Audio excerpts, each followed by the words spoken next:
여러분 안녕하십니까? 6월 23일 화요일 VOA 한국어 방송입니다. 저는 도성민입니다. 안녕하십니까? 장량입니다. 먼저 오늘의 주요 뉴스입니다.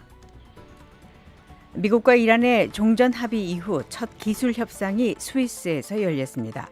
이란은 국제 원자력 기구 사찰단의 복귀를 허용하고 미국은 이란산 석유 거래를 한시적으로 승인하는 조치를 발표했습니다. 미국과 이란의 종전 양해각서 체결 이후 처음으로 한국 선박 두 척이 호르무즈 해협을 통과하면서 해상 운송 정상화 움직임이 시작됐습니다. 키어 스타머 영국 총리가 사임을 발표했습니다. 영국은 9월까지 새 지도자를 선출할 예정입니다. 여러분께서는 지금 VOA 한국어 방송을 함께하고 계십니다.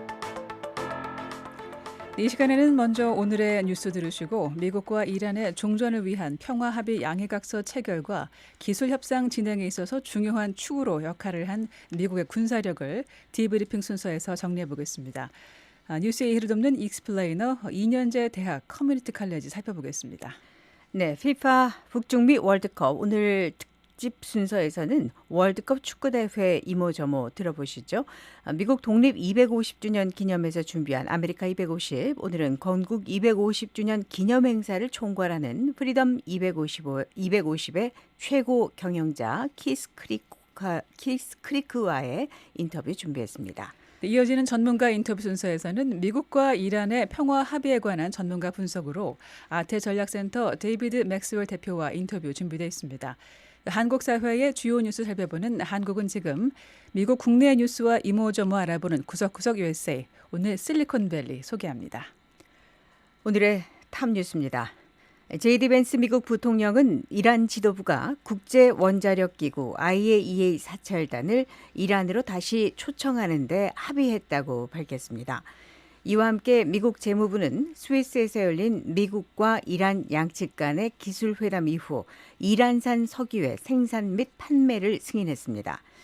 벤스 부통령과 모하마드 바게르 갈리바프 이란 의장이 이끈 두 협상팀은 지난 21일 일요일부터 22일 월요일 새벽까지 스위스의 휴양 도시 브리켄슈토크에서 첫 고위급 회담을 가졌습니다. 벤스 부통령은 언론 브리핑에서 이란이 IAEA 사찰단을 다시 초청하기로 합의했다고 밝히고 이는 미국인들에게 중요한 이정표이자 이란의 핵무기 프로그램을 영구적으로 종료하기 위한 첫걸음이라고 강조했습니다.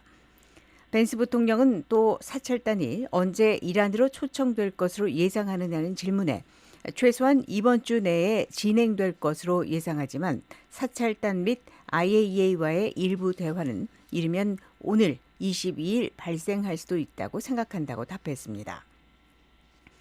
벤스 부통령은 이어 기술 회담 동안 양측이 호르무즈 해협을 개방 상태로 유지하기 위한 체계와 레바논에서의 분쟁 방지를 위한 또 다른 체계 등 두 가지 체계를 구축했다고 말했습니다.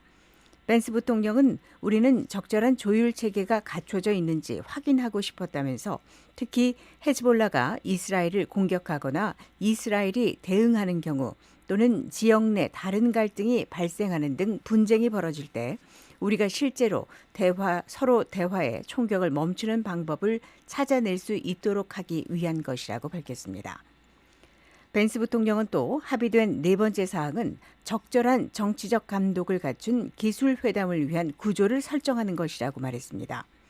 한편 스콧 베센트 미국 재무장관은 20일 스위스에서의 생산적인 회담과 해협에서의 자유롭고 개방적인 통행 및 IAEA 사찰 허용에 대한 이란의 약속에 따라 재무부가 이란산 석유의 생산, 인도 및 판매를 허가하는 60일간의 임시 일반 면허를 발급했다고 발표했습니다.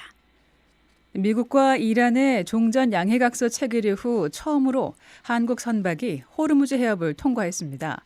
이에 따라 해협에서 대기 중이던 한국의 선박 수도 22척으로 줄었습니다. 함지하 기자가 보도합니다.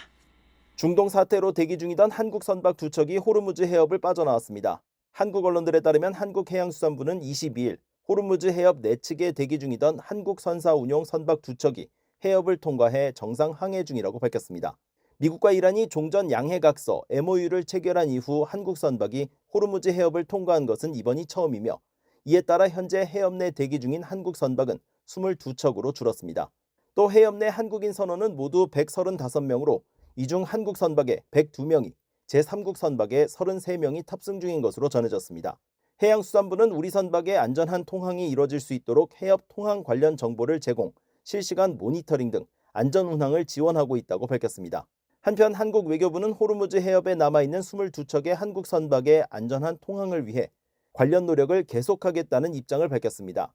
조현 외교부 장관은 이날 외교부 청사에서 열린 기자 간담회에서 우리를 포함한 모든 선박의 자유롭고 안전한 항행이 조속히 이뤄지도록 유관국과 협력을 지속해 나가고 있다고 한국연합뉴스가 보도했습니다. BOA는 이번 사안과 관련해 미국 국무부의 입장을 문의한 상태로 답변을 기다리고 있습니다.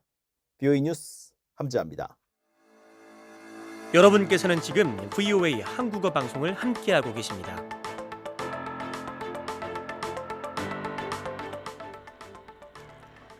키어 스타머 영국 총리가 사임을 발표했습니다. 영국은 9월까지 새 지도자를 선출할 예정입니다.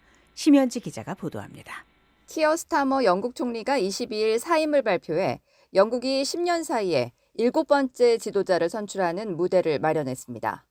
스타머 총리는 연설에서 노동당 당원들의 의견을 경청했으며 자신이 더 이상 당을 이끌어갈 적임자가 아니라는 점을 수용했다고 밝혔습니다. 그의 사임은 총리로 취임한 지 2년 만에 이루어졌습니다.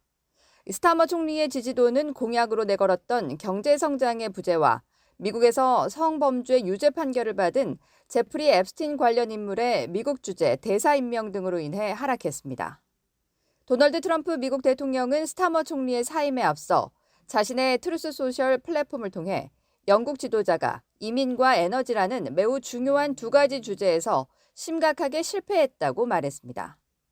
우르줄라 폰데얼라이엔 유럽연합 집행위원장은 스타머 총리의 노고 덕분에 유럽과 우크라이나의 안보가 더 강력해졌다고 밝혔습니다.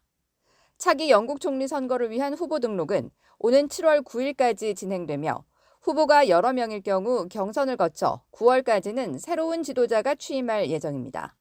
만약 경합 없이 단독 출마가 될 경우에는 7월 중순에라도 곧바로 새 총리가 취임할 수 있습니다. 지난주 의원직을 얻은 앤디 번햄 전 그레이터 맨체스터 시장은 22일 총리 후보로 출마하겠다고 밝혔습니다. 번햄 전 시장은 소셜미디어 플랫폼 X를 통해 영국 국민들은 물가 안정과 주거권 확보, 일자리 기회 마련 같은 개선 조치들을 원하고 있다고 말했습니다.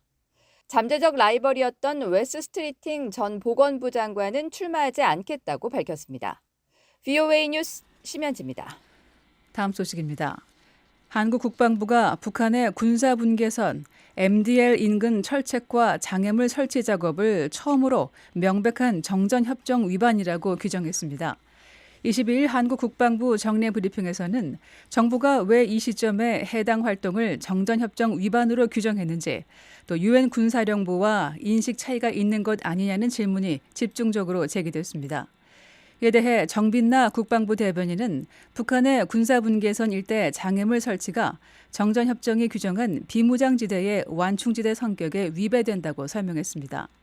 또 북한군의 관련 활동을 면밀히 감시하고 있으며 유엔 군사령부와 긴밀히 협력해 대응해 나가겠다고 밝혔습니다. 특히 브리핑에서는 북한의 국경선 유세화 작업이 수년간 이어져 왔는데도 정부가 이를 공개적으로 정전협정 위반이라고 규정한 것은 이번이 처음 아니냐는 질문이 나왔습니다. 한국 국방부는 대외적으로 이러한 입장을 밝힌 것은 처음으로 인식하고 있다면서도 정전협정 조항에 근거한 정부의 판단이라고 설명했습니다. 군사분계선은 1953년 정전협정에 따라 설정된 한국과 북한 간 사실상의 경계선으로 비무장지대 중앙을 따라 이어져 있습니다. 한국 언론 보도에 따르면 유엔 군사령부는 이날 비무장지대 내 활동은 전체적인 맥락 속에서 평가돼야 하며 건설이나 요새화, 기타 방어적 조치가 자동적으로 정전협정 위반을 구성하는 것은 아니라는 입장을 밝힌 바 있습니다.